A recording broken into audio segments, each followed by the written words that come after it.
ما قربانت شوم ای پروانه من کاپیسا وطنی من که از خاک تو شد آب و گل من چاره کار وطنی من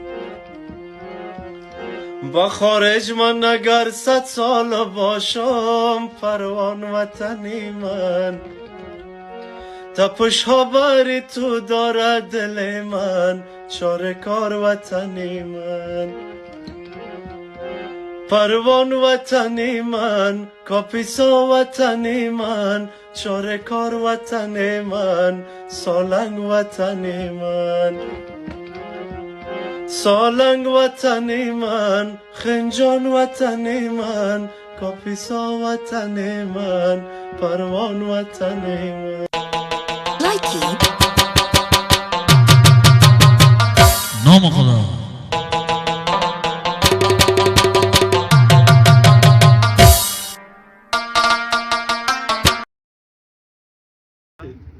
و علم دریاب کوشش کشتی ده علم دریاب کوشش کشتی ده په کشتی کینه په دریاب ګرځمینا د افغانستان منظرې یوټیوب چینل قدرمنو لیدونکو هیله ده چې روغ جوړ او د صحت په جامو کې به تللی اوسیږئ اوس فضا ډیره ښکلې ښایسته او رنګینه د پسرلي موسم دی نو راځو د دې ښکلا او طبیعت تاسو سره شریکوو نو موږ سره پاتې شئ موږ سره په دې چکر کې نن دغه هم دي د موږ د اطاق ملګري هم راسره دي نو دوی سره به هم غږیږو نو زموږ سره دا فضا او دا ښایست راسره په یو ځای سره ننداره کړئ موږ سره اوسیږئ راځئ نو خبره دا وایي پسرلی راغی ونې شنې شوې او په یاره مې ترخې زرغونې شوې نو راځو د دوی سره هم کومه راځئ چې دوی هم څخه هم یوه ټپه واورو سلام جوړ تازه سلامونه نیکې هیلې خدای دې چې روغ او جوړ اوسئ مننه ژوندی اوسېږي فضا ډېره ښایسته ده داسې طبیعت ډېر ښایسته موسم دی او ګلونه غوړېدلي دي څه احساس لرئ په داسې وخت کې د دې پسرلي دغه څخه څنګه خوند اخیستلی شئ تاسو واقعا ډېر ښه فضا ده او د پسرلي موسم دی بیا مازدیګری دی یو ټپه ده وایي د مازدیګر زیړې المره د مازدیګر زیړې المره په روغ ووایه د رنځورو سلامونه ډېر ښایسته ډېر خوند یې وکړ نو فضا هم ډېره ښایسته او ګلورینه ده او بل د روژې مازدیګر دی دا میاشت ډېره پربرکته پرفیضه میاشت ده او دلته ګلان هم غوړېدلي دي ډېر ښه موسم دی واقعا مننه ژوندی اوسئ که لیدونکو ته کومه پیام لرئ ما خدمت کې دی هیله کوم ژوندی اوسئ او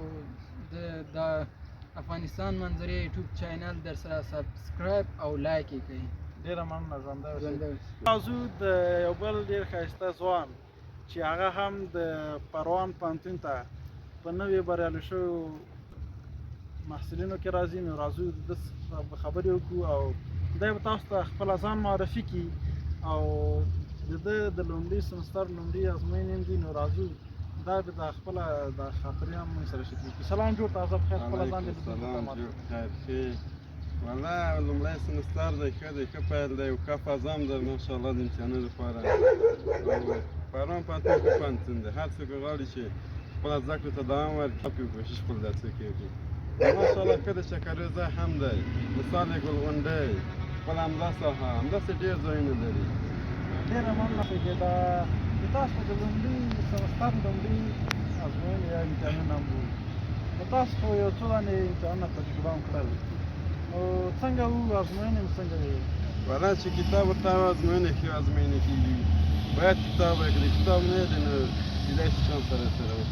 واقعیت هم چې دوسته ما یو ټپه ویلې یم علم دریاب کوشش کشتی دی په کشتی کښېنه په دریاب ګرځمینا واقعیت چې علم خو چې سړی وکړي بیا ورسره کوشش ډېر لازمي دی د افغانستان منظرې یوټیوب چینل قدرمنو لیدونکو هیله ده چې دا ویډیو ستاسو خوښه شوې وي د نورو ویډیوګانو لپاره موږ سره پاتې شئ زموږ ویډیوګانې دوام لري نو ښې چارې ولرئ د افغانستان منظرې یوټیوب چینل سره سبسکرایب او ویډیو در سره لایک کړئ ډېره مننه ښې چارې ولرئ